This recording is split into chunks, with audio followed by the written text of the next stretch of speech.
OK, la montée du nationalisme québécois. Tout d'abord, on va faire une petite mise en contexte international. C'est durant les années 60. Donc, dans le monde, on est après la Deuxième Guerre mondiale. Mais au Québec, on est surtout durant la Révolution tranquille, après la mort de Maurice Duplessis. Donc, dans le contexte international, on voit une grande décolonisation de l'Afrique. Donc, dans le fond, suite à la Deuxième Guerre mondiale, il y a beaucoup de colonies en Afrique qui sont comme Hey, on est mort pour vous sur les champs de bataille. Est-ce qu'on pourrait au moins être autonome? Est-ce qu'on pourrait au moins décider c'est qui justement qui nous dirige? Et ils veulent obtenir leur indépendance. Ça va arriver à beaucoup, beaucoup de colonies. Puis justement, en voyant ça, le Québec, on va dire, nous aussi, on mériterait peut-être d'être souverain de notre propre territoire. On a notre propre culture, on est des francophones, on est vraiment différent du reste du Canada.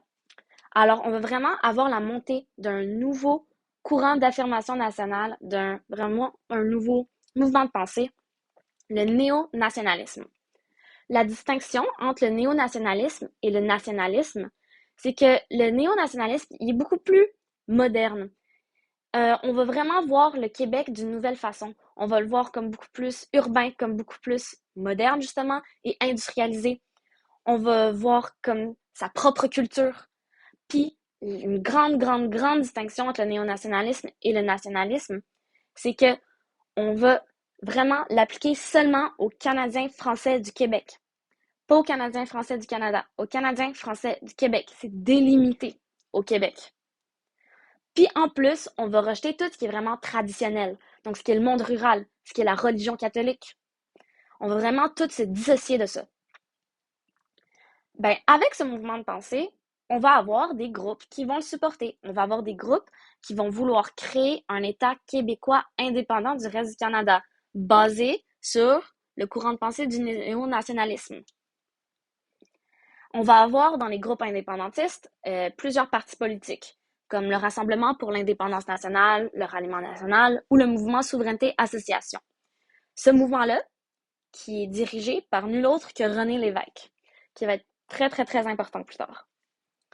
Il y a aussi le Ralliement national et le Mouvement Souveraineté Association qui vont ensemble se merger pour fonder le Parti québécois en 1968. Année très importante. Mais malheureusement, on ne veut pas seulement avoir des groupes pacifiques qui vont être basés sur le néo-nationalisme, on va aussi avoir des groupes radicaux. Par exemple, le Front de libération du Québec, qui va être très important durant la crise d'octobre.